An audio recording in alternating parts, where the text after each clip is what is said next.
Hai, Assalamualaikum teman-teman semuanya, sahabat madrasah. Hari ini kita mau ngobrol-ngobrol nih bareng salah satu peserta MyRes dari Kalimantan Barat nih, dari MTSN 1 Mempawah. Ada Nia dan juga Afra. Hai Nia, Afra, apa kabar? Alhamdulillah baik.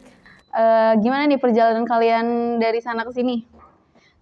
Ya lumayan banyak tantangannya ya, karena jauh juga tempat kami dan sejujurnya nggak nyangka juga bisa terbang ke sini ya.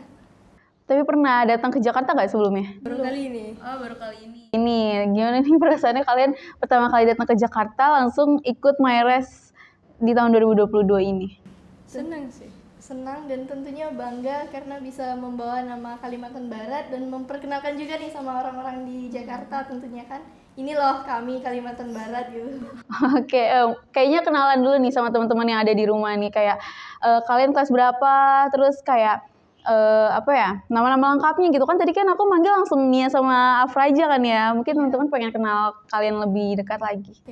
Ya, perkenalkan nama saya Sarifah Wirdawahdania, saya dari kelas 9 dari MTS Negeri 1 Mempawah. Nama saya Afifah Afra Azizia, bisa dipanggil Afra, dari MTS Negeri 1 Mempawah, kelas 8.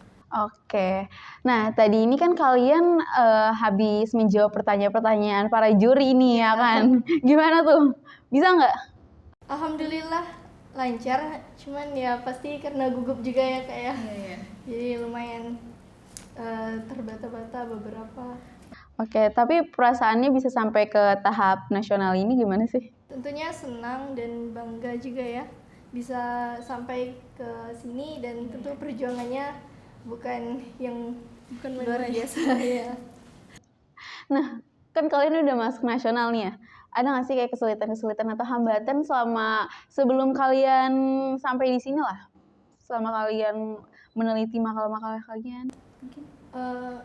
Mungkin cuman ini ya Kak, karena kami jauh untuk persiapan exponya, membawa barang dari Kalimantan Barat ke Jakarta itu loh yang susah sekali seperti itu.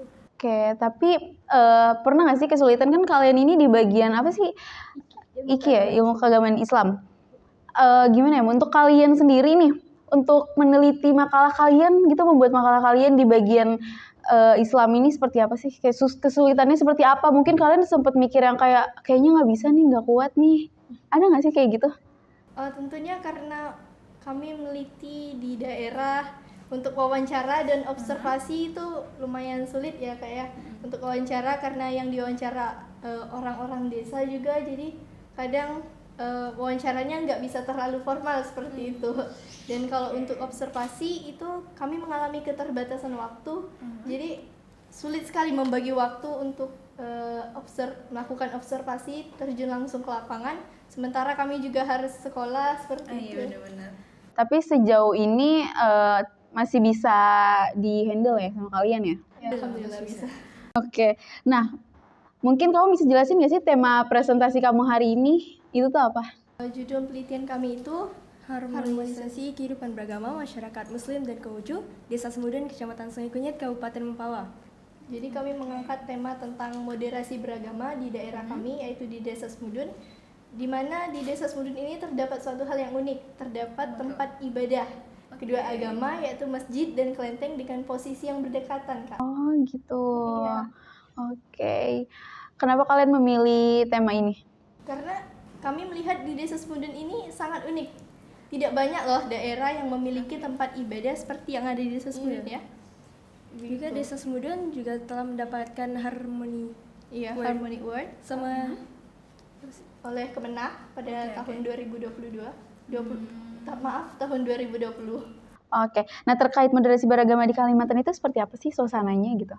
Kami di Kalimantan itu, khususnya untuk penelitian kami ya di Desa Semudun itu, mayoritas agama di sana yaitu umat Muslim dan Konghucu. Dan walaupun hidup di dalam perbedaan itu, tetapi dua umat ini bisa hidup harmonis seperti itu Kak. Jadi unik sekali. Kamu meneliti itu semua tuh kurang lebih berapa lama sih? berbulan sih. Ya berbulan Kak, mulai dari penyiapan proposal hingga harus terjun langsung ke lapangan. Tanggapan keluarga kalian gimana nih ketika kalian bisa masuk ke tingkat nasional ini? Bangga dan terharu tentunya Kak. Oke. Nah terus kalau misalkan terkait penelitian ini nih ya, dampaknya apa sih dari penelitian kalian? Dampak bagi lingkungan sekitar itu apa dari penelitian yang udah kalian lakuin gitu? Mungkin tadi kamu bilang ada kayak kelenteng yang berdekatan, terus kamu akhirnya karena kamu merasa ini unik, kamu jadikan ini sebagai tema makalah kalian gitu. Menurut kamu nih dari apa yang kamu bikin itu dampaknya apa sih? Mungkin untuk keharmonisasian, untuk bisa kayak orang lain tahu kalau misalkan walaupun ada dua agama yang berdekatan itu masih tetap damai atau gimana gitu. Tentunya kami ingin memperkenalkan lah dari Kalimantan bahwa ada suatu desa yaitu Desa Semudun yang memiliki tempat ibadah yang berdampingan. Oke. Nah, kalau misalkan ngebahas ini ya, kendala-kendala apa sih yang terkait dengan moderasi beragama yang terlebih di Kalimantan itu kan kayak suku-sukunya itu kan banyak ya. Iya. Nah, kendalanya apa aja tuh menurut kalian tuh? Salah satu yang menjadi faktor penghambat di harmonisasi beragama Desa Semudun itu yang pertama yaitu adanya kelompok fanatik dan intoleran. intoleran yang juga media sosial ya Kak ya, penyebaran hoaks dan berita-berita yang kalau masyarakat yang belum bijak dia termakan oleh Benar-benar. ya, Silakan oleh hoax. Tapi menurut kalian nih, kalau misalkan kalian lihat berita nih, ada berita-berita seperti itu nih, kalian perasaannya gimana sih? tentunya kami menyayangkan ya Kak ya, terhadap oknum-oknum yang tidak bertanggung jawab yang ingin membuat masyarakat itu terbelah seperti itu. Oke, jadi dengan adanya penelitian kamu kali ini, kamu mau menunjukkan bahwa dengan adanya agama yang bermacam-macam suku gitu, kita masih bisa hidup berdampingan ya? Iya, tentunya dengan pengembangan sikap toleransi untuk diri sendiri, begitu kita bisa membangun Indonesia jadi lebih baik dan keharmonisan walau di tengah perbedaan. Oke, nah kalau misalkan jarak kalian dari rumah ke sekolah itu jauh nggak? Enggak, dekat sih, dekat. Kalau kita berdua itu rumah dari jarak dari rumah ke sekolah itu dekat. Oh, dekat. Berarti masih bisa dijangkau lah ya. Maksudnya nggak memerlukan waktu yang lama. Karena kan ada beberapa yang kayak untuk ke sekolahnya tuh lama banget. Ada, oke. Nah, kenapa kalian tertarik ikut Myres ini sih? Maksudnya kayak meneliti ini karena kan nggak semua orang bisa gitu kuat lah ya untuk berpikir keras mengenai ini gitu. Karena yang pasti karena kami ingin mengembangkan potensi yang kami miliki sih Kak. Oke deh gitu aja. Nah kalau misalkan ini terakhirnya di Kalimantan, kearifan lokal apa yang menonjol ya, yang bisa kamu kasih tahu ke teman-teman semuanya? Kalau khusus dari penelitian kami sendiri yaitu di Desa Semudun, yang pertama kami ingin menekankan kembali bahwa di sana terdapat tempat ibadah kedua agama yaitu masjid dan kelenteng yang letaknya berdampingan.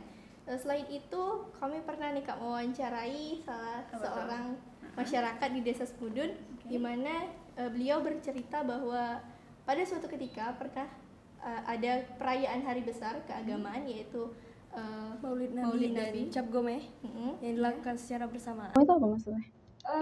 itu perayaan Konghucu, oke. Karena perayaannya di satu waktu yang sama, mereka memusyawarahkan itu. Oke. Jadi unik sekali, sehingga tidak adalah yang namanya masyarakat yang merasa terintimidasi. Oh iya benar-benar. Oke deh, terima kasih karena kalian udah membagi cerita-cerita, bahkan motivasi ke teman-teman semuanya, dan bahkan memberi informasi-informasi yang sangat bermanfaat yang bahkan belum pernah kita ketahui kalau ternyata di Kalimantan itu ada dua tempat ibadah yang berdekatan kayak gitu. Nah, pesan-pesan kamu buat teman-teman di rumah yang pengen ikutan terjun langsung di Myres seperti ini apa sih? Biar mereka bisa belajar seperti kalian kayak gitu. Buat teman-teman yang ada di manapun berada, untuk saya mengingatkan, kami ingin berpesan bahwa apapun kemampuan kalian, kembangkanlah potensi yang dimiliki dan mari sama-sama kita menjaga Indonesia untuk tetap bersatu walaupun kita memang adalah negara yang kulturnya beragam ya. Oke, terima kasih banyak, terima kasih Nia, Afra buat podcastnya hari ini, bincang-bincang singkatnya hari ini. Semoga teman-teman bisa termotivasi lagi ya di rumah. Terima kasih semuanya. Sampai jumpa di podcast kita selanjutnya. Assalamualaikum warahmatullahi wabarakatuh. Bye.